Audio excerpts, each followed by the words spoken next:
you really want to look at all the information you have before you interview the candidate. And this is why I always say interview training for your managers is very important, because you need to teach them how to look at that application. What are they looking for? What are they looking for in the cover letter, right? So all of us are going to have to communicate in the job that we have, right? So when we look at a candidate, that cover letter is an example of their writing skills.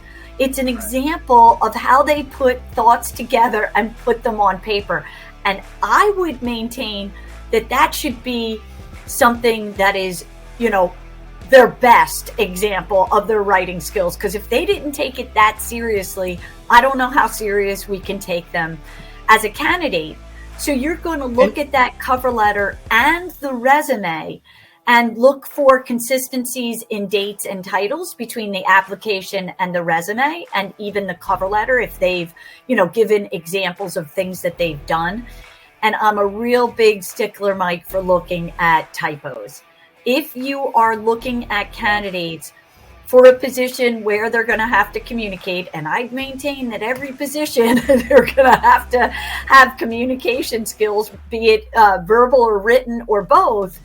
If they have typos on that resume, I don't know that I'd interview them, right? I don't know that I'd go a step further. And like you said, I think too many of our clients are saying, but I need somebody, I'm desperate, Mary, right? And I would say this document, the resume that the person's giving you, should have been reviewed and shown to other people, right? This should be their best example of how they can put their thoughts on a piece of paper.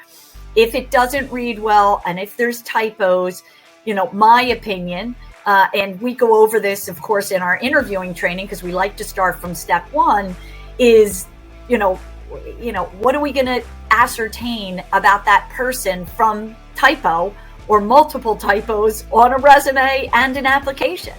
I don't think that, it doesn't give me a lot of confidence in the candidate. Let me put it that way.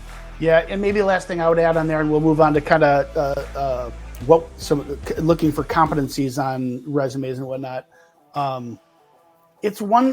It's easy to dismiss, it's just a little typo. This person is junior in their career, regardless of age, right? But junior in their career, they don't have as much experience. Maybe I'll let that slide. But those little things, they may not have to be English majors and understand great grammar, but there is an attention to detail.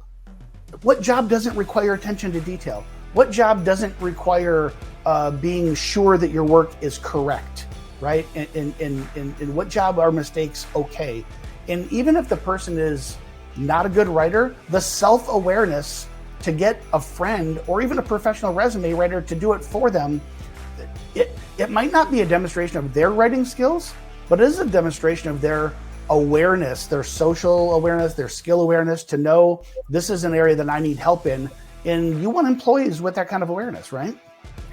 Well, 100%. And I know a lot of people wouldn't be able to hire, somebody to help them with career transition or write a resume, but there is so many programs out there that could help them, that in this day and age, we do usually want somebody who's tech savvy and attention to detail and communication skills. Let's face it, Mike, that's important for every single position.